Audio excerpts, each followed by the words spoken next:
आत्मदेव नाम के ब्राह्मण थे, धुंधली उनकी पत्नी। इनके कोई संतान नहीं थी। अब संतान ना होने का इतना गम इनको था, इतना कष्ट इनको था। ये संसार के बताए हुए बातों को समझ लेते थे कि भाई शायद इस कारण से हमें बालक नहीं है, इस वजह से हमें संतान नहीं। देखो, एक मेरी बात सुनिएगा। संसार में कोई वस्तु भगवान की कृपा से प्राप्त है तो उसको भगवान की कृपा समझो, लेकिन यदि कोई वस्तु प्राप्त नहीं है तो बहुत बड़ी कृपा समझो। कई बार वस्तु के अभाव में जीवन ज्यादा सुखी होता है, वस्तु की प्राप्ति के बाद उतना नहीं होता। यदि हमारे घर में पुत्र नहीं है, पुत्री नहीं है, हम इस बात के लिए किसको दोष दें? पुत्र को दोष दें कि अपनी बहू को दोष दें? किसको दोष दें? अगर पुत्र पुत्री आदि नहीं है, इसमें उनका क्या दोष या किसी का क्या दोष? बल्कि दोष नहीं, भगवान की कृपा है। भगवान ने किसी को यदि संतान नहीं दी, संतान सुख नहीं दिया, इसका तात्पर्य क्या है? ठाकुर जी स्वयं खुद को तुम्हारी संतान मानते हैं, इसलिए तुमको साधारण संतान नहीं दी। तुमको पुत्र इसलिए नहीं दिया क्योंकि ठाकुर जी स्वयं को तुम्हारा पुत्र मानते हैं, इसलिए तुमको पुत्र नहीं दिया। लेकिन हमको ठाकुर जी पुत्र रूप में स्वीकार नहीं, इसलिए तो रोते हैं हम कि हमको पुत्र चाहिए, पुत्री चाहिए, आदि आदि सब। हमारे भारत के एक बहुत अच्छे रामायण के वक्ता हुए रामायणी जी, अभी शरीर नहीं है उनका, वे बड़ी सुंदर एक कथा सुनाते थे। बरसाने में एक सेठ जी थे, उनके कोई संतान, 3 पुत्र थे, पुत्री नहीं थी। एक सेठ जी ने कह दिया राधा रानी को अपनी पुत्री मान लो। तब से राधा रानी को ही पुत्री मान लिया। घर में चूड़ी पहनाने वाली मनहारन आई तो तीनों बहुओं ने चूड़ी पहनी, तीनों बहुएं चूड़ी पहन के चली गई तो एक चौथी छोटी सी बालिका और आ गई। उसने कहा मुझे भी चूड़ी पहनाओ। तो मनहारन ने सोचा कि घर में शायद कोई मेहमान आया होगा, उसकी बेटी होगी, तो उसको भी चूड़ी पहना दी। सेठ जी से दुकान पे जाके कहने लगी, लाओ सेठ जी हमारा पैसा दो। तो 3 बहुओं का जो था वो दे दिया। उसने कहा 3 का नहीं, 4 लोगों को पहनाई आज मैं। सेठ जी बोले चौथा कौन आ गया? मेरे घर में 3 ही चूड़ी पहनने वाले हैं, चौथा कौन है? बोले मुझे नहीं पता वो कौन थी, लेकिन मैंने 4 लोगों को चूड़ी पहनाई है। सेठ जी मन में विचार करने लगे, बोले तू झूठ बोल रही है, ज्यादा पैसा चाहिए तू ऐसे मांग ले, तो झूठ मत बोल, मेरे यहां कोई चौथा है ही नहीं चूड़ी पहनने वाला। मनहारन कहने लगी मैं झूठ क्यों बोलूंगी? आप भले ही मुझे तनख्वाह मत दो, आप भले ही मुझे चौथे उसका मत दो मुझे पैसा, लेकिन मैं झूठ नहीं बोल रही हूं। मैं 3 लोगों के चूड़ियों का पैसा लेके चली जाऊंगी, लेकिन आप मुझ पे ये बात मत कहो कि मैंने झूठ बोला। मैं सच कह रही हूं, मैंने 4 लोगों को चूड़ी पहनाई। सेठ जी बोले नहीं, अब मैं तेरे को 4 लोगों की चूड़ी का पैसा दूंगा, लेकिन पहले घर जाके पूछूंगा। मनहारन बोली ठीक है, आप आराम से पूछ लेना, फिर दे देना। सेठ जी शाम को घर आए, भोजन आदि करके अपने बहुओं से पूछा, बेटा चूड़ी पहन ली तुमने? बोले हाँ। तीनों ने पहन ली? बोले हाँ। कुछ चौथा और कोई भी आया था क्या पहनने? बोले नहीं, चौथा तो कोई नहीं, हम 3 ही थे। सेठ जी बोले मैं यही तो कह रहा हूं, मनहारन लगने नहीं दे रही मेरी बात। वो कह रही है कि मैंने केवल 3 को पहनाई, मैंने 4 को पहनाई है। पता नहीं कौन चौथा पहन के गया, अब उसका मैं क्यों दूं पैसा? ऐसा कहकर के सेठ जी अपने कक्ष में जाके शयन कर गए तो स्वप्न में राधा रानी रोते हुए प्रकट हो गए। पिताजी,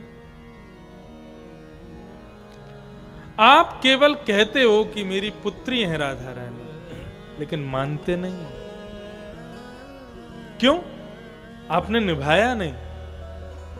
अपनी बहुओं को पहनाई गई चूड़ियों का आपने वेतन दिया, लेकिन मैंने अपने घर पर आई मनहारन को देख करके भाभियां चूड़ी पहन रही हैं तो मेरे मन में भी इच्छा हुई, मैंने भी चूड़ी पहन ली। तो मेरे चूड़ी पहनने की वजह से आपने मनहारन को पैसे ही नहीं दिए, आपकी गिनती में भी नहीं आई कि चौथी मेरी बेटी है, आपके स्मरण में भी नहीं आया कि चौथा चूड़ी पहनने वाला कोई और नहीं, मेरी पुत्री है। सेठ जी रोने लगे, रुदन करने लगे। हम संबंध बनाते हैं लेकिन निभा नहीं पाते। लेकिन ठाकुर जी यदि किसी को पुत्र या पुत्री का अभाव देते हैं तो वो इसीलिए दिया है क्योंकि ठाकुर जी ने वो संबंध तुमसे बना रखा है, इसलिए वो साधारण किसी को बेचते नहीं। किसी को यदि पुत्र भी है पुत्री भी है, उसके ऊपर ठाकुर जी की कृपा की, ठाकुर जी ने अपना अंश भेजा है। लेकिन किसी को पुत्र नहीं है या पुत्री नहीं है, उसको अपने आप को सौभाग्यशाली मानना चाहिए। मुझे साधारण पुत्र ठाकुर जी ने नहीं दिया, क्यों? क्योंकि ठाकुर जी मेरे पुत्र हैं। जीवन में कोई भी अभाव हो, उस अभाव के स्थान पर ठाकुर जी को विराजमान कर दो, अभाव अभाव सा लगेगा ही नहीं।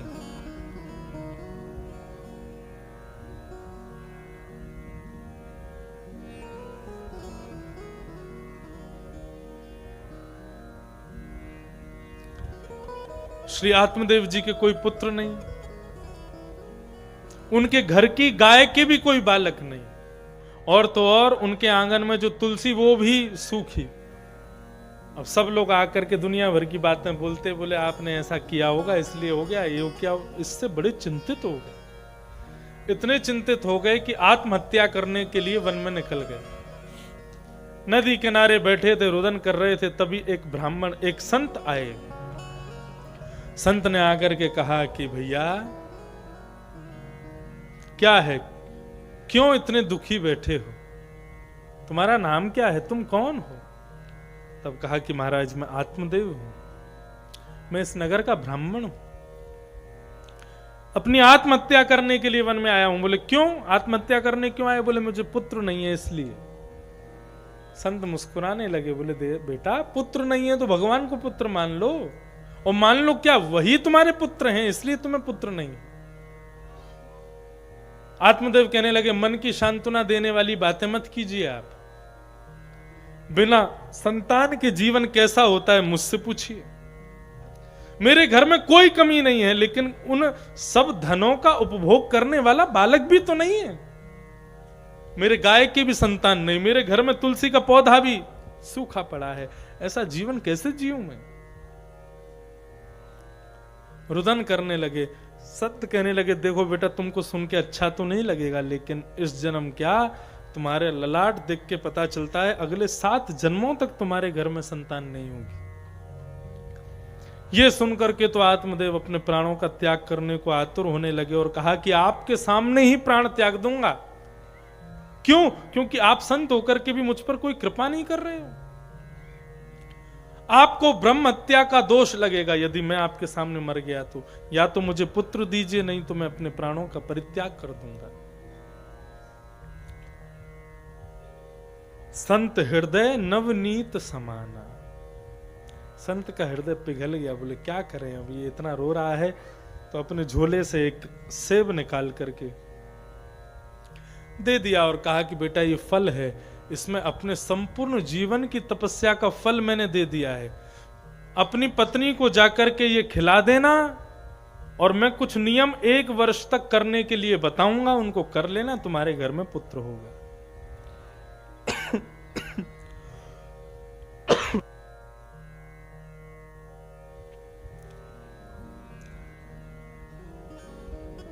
एक वर्ष तक ये नियम करने तुम्हारी पत्नी को। कौन से नियम?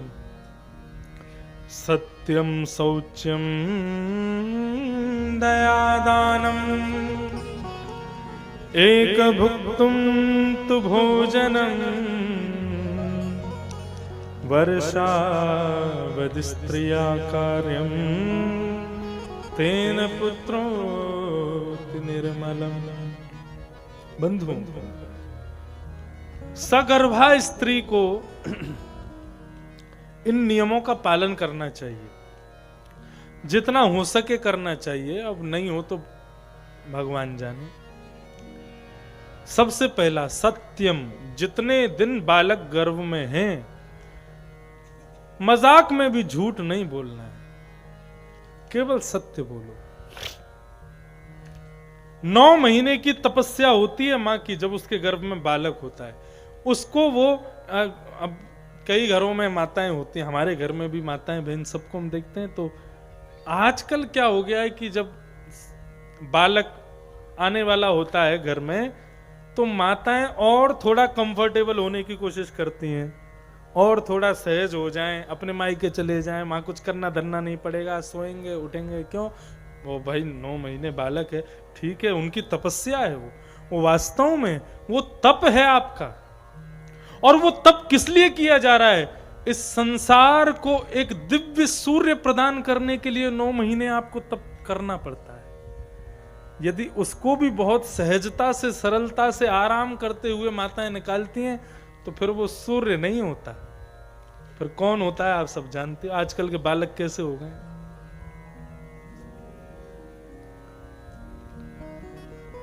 कई घरों में जाते हैं, पैर छूते हैं बच्चे, तो पैर छूने मात्र से पता चल जाता है कि कितने संस्कार हैं। पैर छूने का तरीका बता देता है। पैर थोड़ी छूते हैं, कमर छूते हैं, और सिर से नहीं। और कई जगह तो स्टाइल है महाराज, ये 2 उंगली आगे करेगा। कहां का तरीका है ये पैर छूने का? कभी किसी संत को देखें तो ये भी विचार ना करें कि नीचे मिट्टी है कि जल है कि थल है कि कुछ पड़ा है। दंडवत दूर से प्रणाम, उसको कहते हैं संस्कार, उसको कहते हैं प्रणाम। या कमर नहीं झुकाई जाती बच्चों से।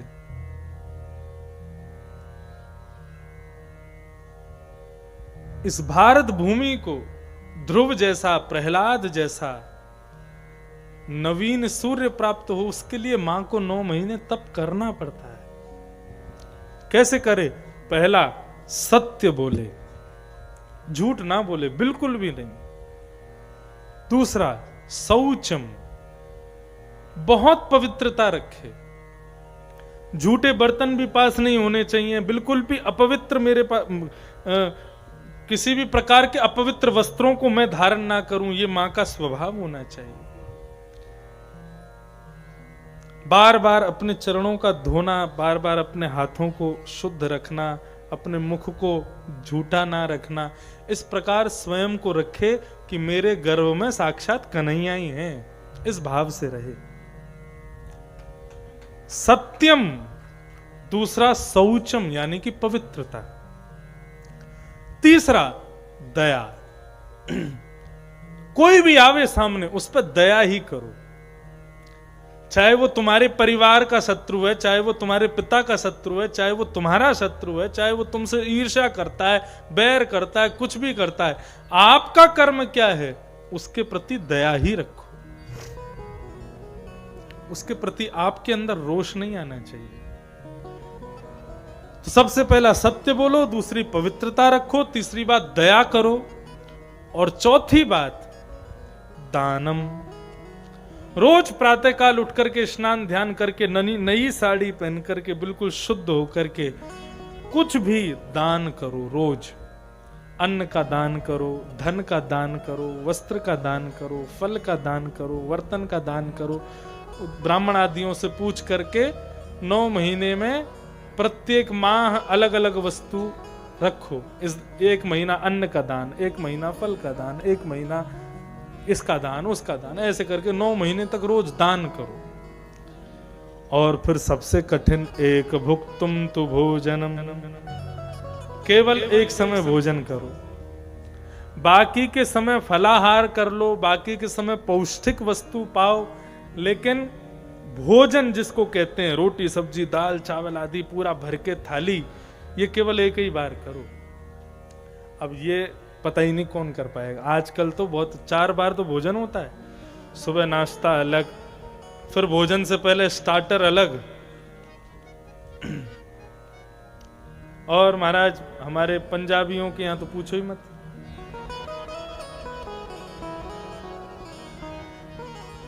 असी पंजाबियां दे अचार हैं, वहां आचार्य नहीं बोलते, आचार। तो बड़ा आनंद आता है, सब इस प्रकार भोजन पाते। तो अब भागवत का भी नियम है, व्रत करके भागवत सुननी चाहिए। और कोई व्रत नहीं कर सकता तो एक समय भोजन करो, भागवत सुनो। बोले वो भी नहीं हो तो बोले एक समय फलाहार करो, दूसरे एक समय भोजन करो, सुबह शाम का ऐसा नियम रखो। वो भी नहीं हो सके तो बोले 2 समय भोजन करो। वो भी नहीं हो पाए, बोले 5 बार भोजन करो लेकिन कथा सुनो। कथा में बैठे बैठे भी कुछ ना कुछ खाते रहो लेकिन सुनो। तो लोग बड़े पूछते हैं महाराज। कल हमको हमारे सरदार जी पूरा मेन्यू बता रहे थे, बोले महाराज रोज दाल तड़का और ये पनीर रोज बनेगा। ठीक है, कलयुग में इतना भी बहुत है, कम से कम इसी प्रलोभन से ही सही कथा तो सुन लेंगे। शाम को पनीर टिक्का मिलेगा, बढ़िया दाल तड़का मिलेगी। क्या सांझा, क्या सांझा चूल्हा, आनंद है। तो माताओं के लिए क्या नियम बताया? बोले पहला सत्य बोलो, शौचम, दया, दानम, एक भुक्तुम तु भोजनम, एक समय भोजन करो।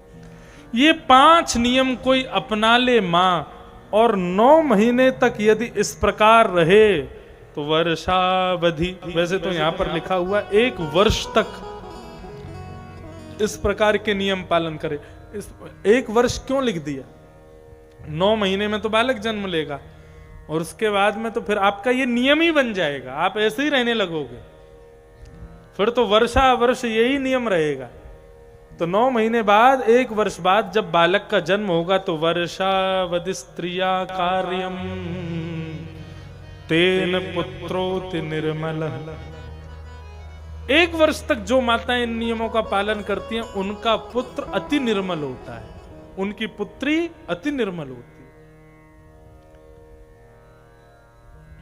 इस प्रकार संत ने कहा आत्मदेव को फल देके कि अपनी पत्नी को जाके कहना करेगी।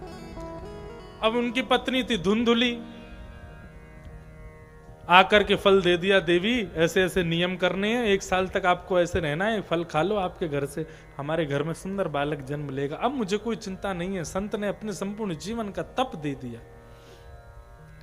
धुंधुली मन में सोचने लगी, फल खा लूंगी, गर्भवती हो जाऊंगी तो फिर जो चाहूंगी खा ना सकूंगी, जहां चाहूंगी जा ना सकूंगी, जिससे चाहूंगी लड़ ना सकूंगी, कुछ भी नहीं कर पाऊंगी। मन में विचार करने लगी, अब तो मेरे को आदत हो गई है बिना बालक के रहने की, अब बालक के संग कैसे रहूंगी, मैं तो रह ही नहीं पाऊंगी। उसकी एक सहेली थी, उसके घर में रोज एक बालक जन्म लेता था, मतलब हर साल एक बालक का जन्म होता था। वो अभी अभी मिलकर के गई थी और कहने लगी कि अभी कुछ दिन का बालक है, 10वां बालक जन्म लेने वाला घर में।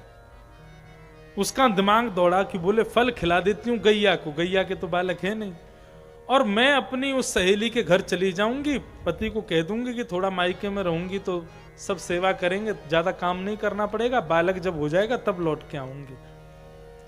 उसको धन की बहुत जरूरत है, खूब सारा धन दे दूंगी और उसका जो 10वां बालक होगा उसको लेकर के मैं यहाँ आके इनको दिखा दूंगी, देखो मैंने बालक को जन्म लिया। और रही बात फल की, तो फल का भी पूरा टेस्ट हो जाएगा, एक्सपेरिमेंट हो जाएगा। अगर गाय के बालक हो गया तो अच्छा है। फल खिला दिया गाय को और स्वयं चली गई अपनी सहेली के यहाँ, उसको खूब सारा धन दे दिया। 9 महीने बाद उसके बालक को लेकर के घर आ गई और कहा कि मेरे पुत्र हुआ है। आत्मदेव ने पूरे नगर में महाराज जरा भंडारा करवाया, मेरे यहां पुत्र ने जन्म लिया।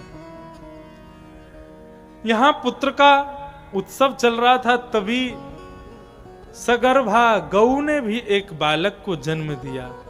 उस बालक का संपूर्ण अंग मानवों जैसा था, लेकिन उस बालक के कान गाय के जैसे थे, लंबे लंबे। नामकरण संस्कार हुआ तो बड़े बालक पुत्र का नाम रखने लगे। तो धुंधुली कहने लगी मेरा पुत्र है, मैं इसका नाम रखूंगी धुंधुकारी। आत्मदेव बोले कोई बात नहीं, बड़े बालक का नाम तुम रखो, और गौ माता से जो पुत्र उत्पन्न हुआ इसका नाम मैं रखता हूं गोकर्ण। गोकर्ण का मतलब गाय जैसे कान वाला भी है, लेकिन गोकर्ण का मतलब किस, आप सब गोकर्ण हो इस वक्त।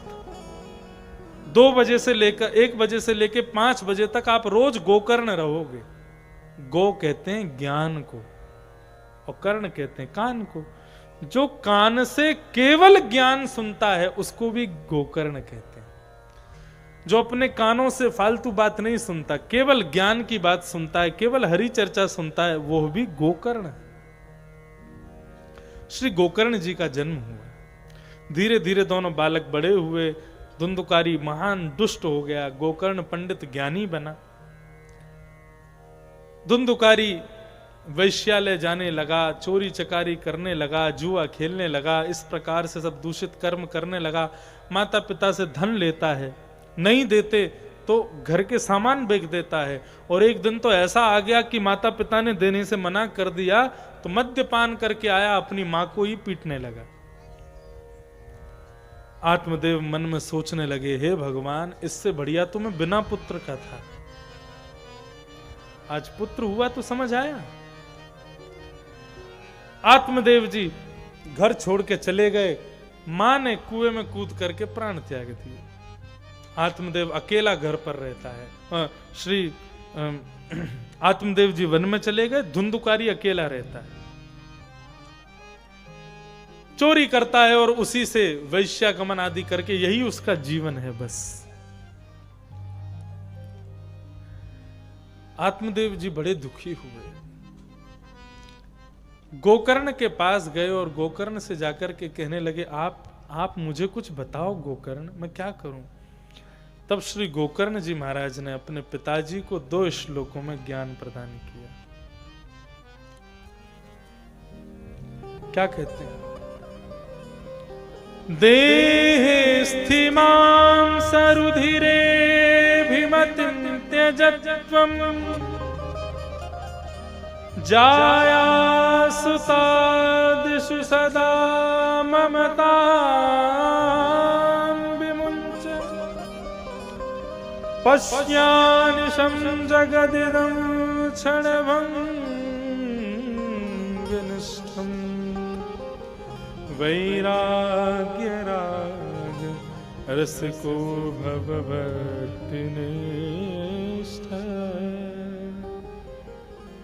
पिताजी बहुत ध्यान से सुनना, एक गोकर्ण गीता आज का मूल विषय है, इसके बाद कथा विराम होगी। गोकर्ण जी क्या कह रहे हैं? पिताजी, मानव को दुखी करने वाली 2 चीज होती हैं। पहली वस्तु का नाम है अहमता और दूसरी वस्तु का नाम है ममता। अहमता और ममता ये 2 ही उसको कष्ट प्रदान करती हैं। अहमता किसमें होती है? अहमता स्वयं में होती। अहमता अहंकार, उसी को ही अहमता कहते हैं। अपने स्वयं के शरीर में अहमता होती है और अपने संबंधियों में ममता होती है। ये दोनों ही कष्ट देते हैं पिताजी। यदि इन दोनों से मुक्त हम हो जाएं, अहमता और ममता का त्याग हम कर दें, तो जीवन से सारे कष्ट चले जाएंगे। सबसे पहले किसका त्याग करो? बोले पिताजी, सबसे पहले ममता का त्याग करो।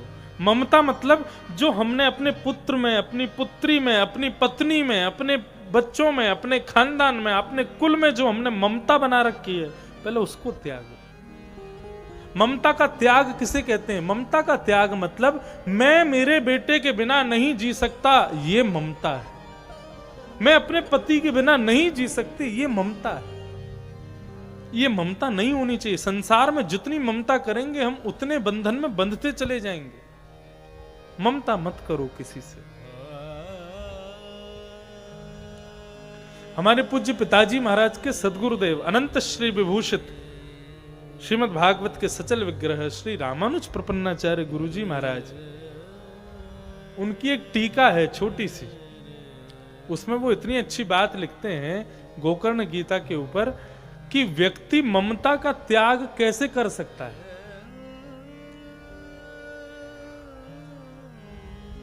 तब वे कहते हैं कि ममता किसमें नहीं होती हमारी? वो कहते हैं मरे हुए मुर्दे में कभी ममता नहीं होती। मरा हुआ मुर्दा अपना भी होता है ना, अपने ही लोग उसको चिता पे जला भी देते हैं। जब वो जीवित होता है तो उसके हाथ में जरा सी चोट भी लग जाती है तो पूरा घर भागता है।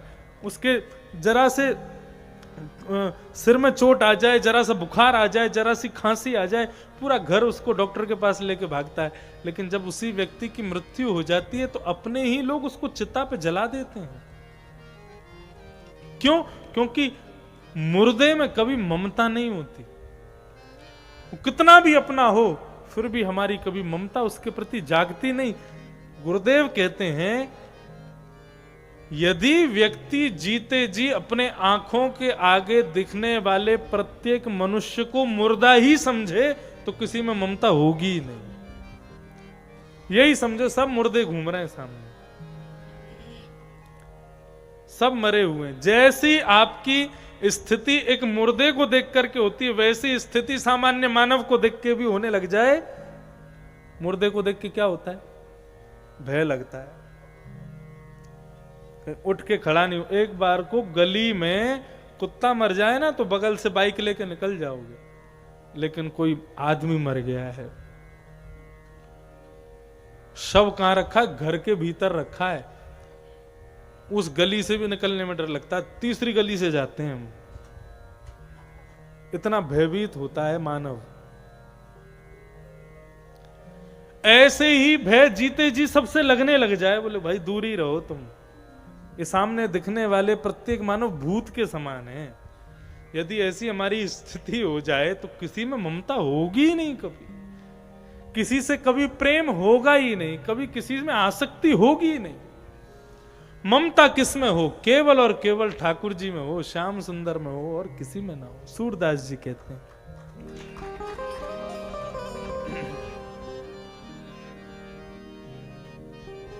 मन पंछी उड़ गई है जा दिन, मन पंछी उड़ गई है जा दिन, मन पंछी उड़ गई है जा दिन, मन पंछी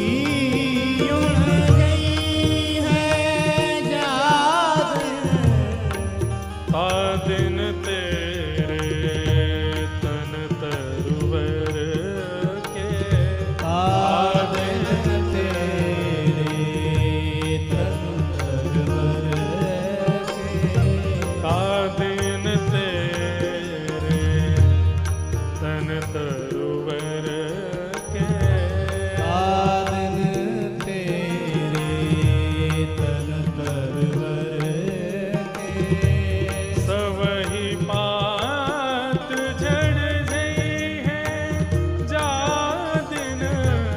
वही पात झड़ गई है जान, मन पंछी उड़ गई है जान, मन पंछी उड़ गई है जान, मन पंछी उड़ गई है जान, मन पंछी उड़ गई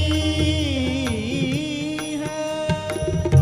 जा प्रियतम सो प्रीत घनेरी, जा प्रियतम सो प्रीत घनेरी, जा प्रियतम सो प्रीत घनेरी,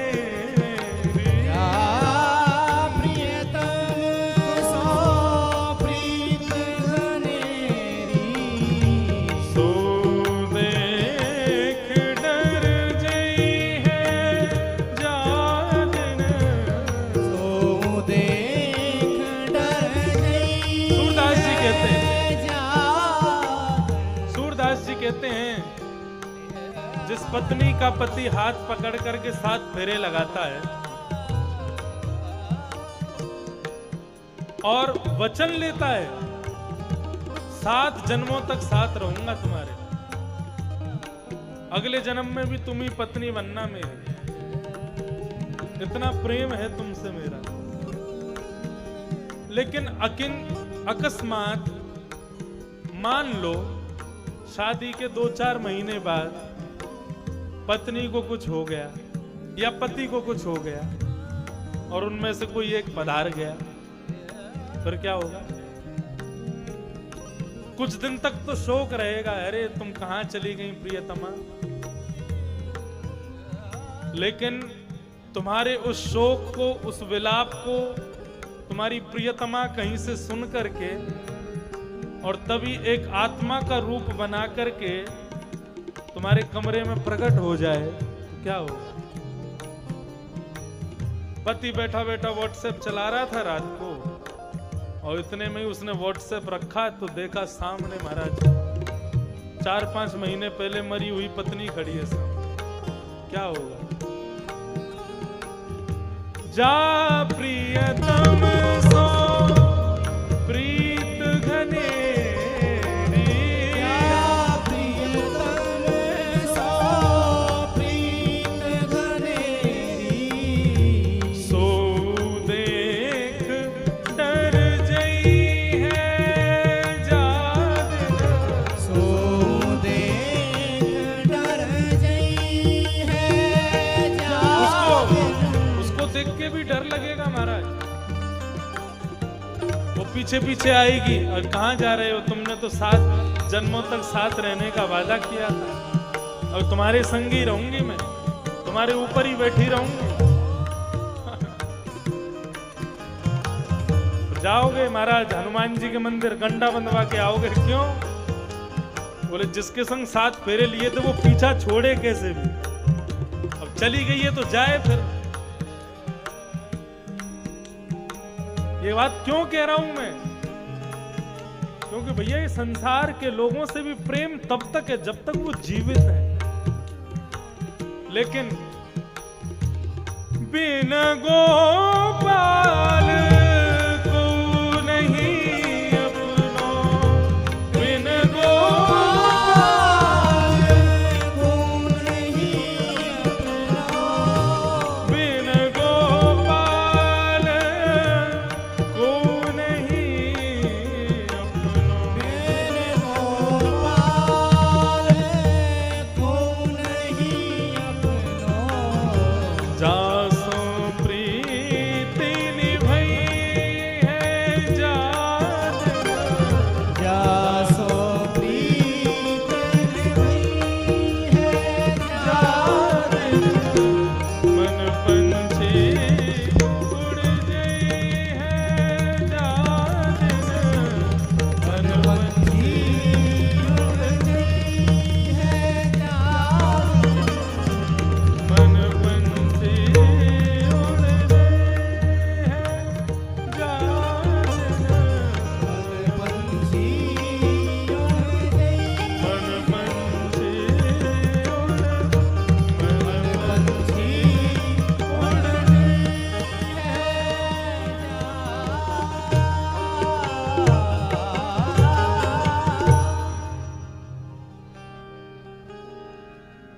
जा प्रियतम सो प्रीति घनेरी, सो देख डर जई हैं मन पंछी उड़ जाए। जिसको देख के डर ही लगना है तो फिर उससे इतनी प्रीति क्यों? इसलिए ममता का त्याग करो, ममता मत करो किसी से।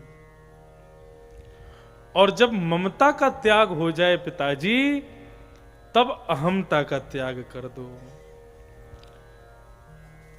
देह स्थिमां सरुधिरे अभिमतिं त्यजत्वं, जाया सुतादिषु सदा ममतां विमुञ्च, और पश्यानिशं जगदिदं क्षणभंगनिष्ठम्। इस संसार को कैसा समझो? ये क्षणभंगुर है संसार, इसको क्षणभंगुर समझ करके हे पिताजी वैराग्य राग रस को भव भक्ति निष्ठ, भक्ति में निष्ठा रखो, वैराग्य ले लो और भगवान का भजन करो। इस प्रकार गोकर्ण जी महाराज अपने पूज्य पिताजी को ज्ञान दे रहे हैं और ज्ञान देते हुए वे कहते हैं, धर्मं भजस्व सततम त्यज लोक धर्मा सेवस्य साधु पुरुषां जहि काम तृष्णा अन्यस्य दोष गुण चिंतन माशु मुक्त्वा सेवा कथा रसमहो नितराम पिबत। पिताजी धर्म को भजो, जो धर्म है वो करो, लोक धर्म को छोड़ो। सेवस्य साधु पुरुषाम जहि काम तृष्णा, काम तृष्णा से रहित होकर के साधु पुरुषों की सेवा करो। और सबसे बड़ी बात, दूसरों में दोष गुण देखना बंद कर दो। इसमें ये कमी है, इसमें ये अच्छाई है, ऐसी दृष्टि हमारी बंद हो, ये प्रयास करो। अन्यस्य दोष गुण चिंतन मास मुक्त्वा सेवा कथा रसमहो नितराम पिबत्वम। सेवा करो और कथा सुनो, जीवन के यही दो सार हैं, जीवन अपने आप निकल जाएगा। और ये दोनों सुनने में जितने सरल हैं, करने में उतने ही कठिन है। सेवा सबते कैसे, सबसे सेवक धर्म कठोरा। श्री भरत जी महाराज कहते हैं सबसे कठिन क्या है, बोले सेवक धर्म सबसे कठिन है, सेवा सबसे कठिन है। ये सेवा का भाव आ जाए और कथा में रुचि, ये कथा का रुचि भी बहुत कठिन है महाराज, हर किसी की रुचि नहीं बनती कथा में। हो सकता है 15 बार में 15वीं बार किसी की रुचि आज बन नहीं हो, नहीं तो 15 बार से यही प्रयास कर रहे हैं रुचि बन जाए। रुचि बहुत मुश्किल से होती कथा में, तो ये सब भगवान की कृपा से होता है। इस प्रकार से गोकर्ण जी महाराज ने अपने पिताजी को समझाया और पिताजी महाराज बिल्कुल मुक्त होकर के, अहमता ममता से रहित होकर के वन में जाकर के दशमस्य पाठात, दशम स्कंद का श्रीमद् भागवत का पाठ करते हुए उन्होंने अपने जीवन का कल्याण किया। धुंधुकारी को 5 वैश्याओं ने रात में जलते हुए अंगार उसके मुख में डाल दिया और धुंधुकारी का वध कर दिया। धुंधुकारी एक प्रेत बन गया। गांव के लोगों ने जाकर के गोकर्ण जी को बताया, तुम्हारा भाई धुंधुकारी प्रेत बन गया, कुछ तो करो उसके लिए। गया जी में जाके श्राद्ध किया, श्राद्ध करके श्री गोकर्ण जी वापस आए, लेकिन तब भी धुंधुकारी प्रेत ही बना रहा, मुक्त नहीं हुआ। तब सूर्य भगवान से पूछा कि महाराज गया श्राद्ध करने के बाद भी प्रेत मुक्त ना हुआ होगा हमारा पितृ, तो उसके लिए क्या करना चाहिए। तब सूर्य भगवान ने आज्ञा की। क्या कहते हैं सूर्य नारायण, तो कहते हैं श्रीमद् भागवतान मुक्ति सप्ताहं वाचनम कुरु इति सूर्य वच सर्वै धर्म रूपम तु विश्रुतम। सूर्य महाराज ने कहा कि महाराज पितरों की मुक्ति के लिए श्रीमद् भागवत की सप्ताह कथा करवाओ। किसी भी जगह पितृ रह गए होंगे मुक्त हो जाएंगे। गोकर्ण जी महाराज ने इसी प्रकार अपने गांव में बढ़िया पंडाल लगा के कथा कहनी प्रारंभ की। धुंधुकारी जी आकर के एक मास में आके विद्यमान हो गए। 7 दिन की कथा पूर्ण होते ही बांस फटा और उसमें से शंख चक्र गदा पद्मधारी चतुर्भुज रूप धारण करके धुंधुकारी प्रकट हो गया। अपने भैया को व्यास स्वरूप में प्रणाम करके वैकुंठ धाम को प्रस्थान करने लगा। तो वैकुंठ से आए विमान लेके हरिदासों से व्यास जी ने पूछा, श्री गोकर्ण जी ने पूछा, बोले अकेले इनके लिए विमान आया, इतने सारे लोगों ने कथा सुनी, इनके लिए विमान क्यों नहीं आया। तब उन्होंने कहा, श्रवणस्य विभेदेन फल भेदेत्र संस्थितः। श्रवण भेद से फल भेद होता है। आप किस भावना से कथा सुन रहे हो उसी भावना से फल मिलेगा। मैंने पहले ही कहा, यदि कोई जाने की ही भावना से कथा सुने ना तो चला ही जाएगा फिर 7वें दिन। अब आप किस भावना से कथा सुन रहे हो ये आपके ऊपर डिपेंड करता है। ये सब लोग श्रवणम तु कृतम सर्वई न तथा मननम कुरु, सबने श्रवण तो किया लेकिन इन्होंने मनन नहीं किया है, केवल सुना है, कथा को जीवन में उतारा नहीं है, इसलिए इनके लिए विमान नहीं आया। गोकर्ण जी महाराज ने सब श्रोताओं से कहा भैया अब कथा सुनो भी और जीवन में उतारो भी। फिर दोबारा दूसरी जब कथा की गोकर्ण जी ने, तो जितने श्रोता थे सबके लिए विमान आया और सबके साथ व्यास जी भी विमान में बैठकर के श्री गोलोक धाम को प्रस्थान कर गए। बोलो भागवत महापुराण की। इस प्रकार से भागवत की मंगलमयी कथा हुई, सुनाई गई और इस प्रकार ये कथा का यहां पर महात्म पूर्ण होता है। श्री सनत कुमार कथा सुना रहे हैं और वो यज्ञ करते हैं। यज्ञ करते हुए महाराज जब नमस्कार करते हैं तो यज्ञ में से भगवान प्रकट होते हैं, प्रकट होकर वरदान मांगते हैं कि वरदान मांगो। तब सब श्रोता उनसे कहते हैं प्रभु जहां कहीं भी कथा हो, विश्राम दिन में जब हवन यज्ञ हो, तो आप कृपा करके प्रकट होकर सबको दर्शन देना। भगवान बोले देखो कथा में आकर के जो प्रेम भाव से प्रत्येक क्षण एक एक क्षण की कथा को भी बिना गवाए और बिल्कुल नियम से कथा को श्रवण करेगा, मैं वचन देता हूं अंतिम दिन उसको मेरा दर्शन अवश्य होगा, निश्चित होगा।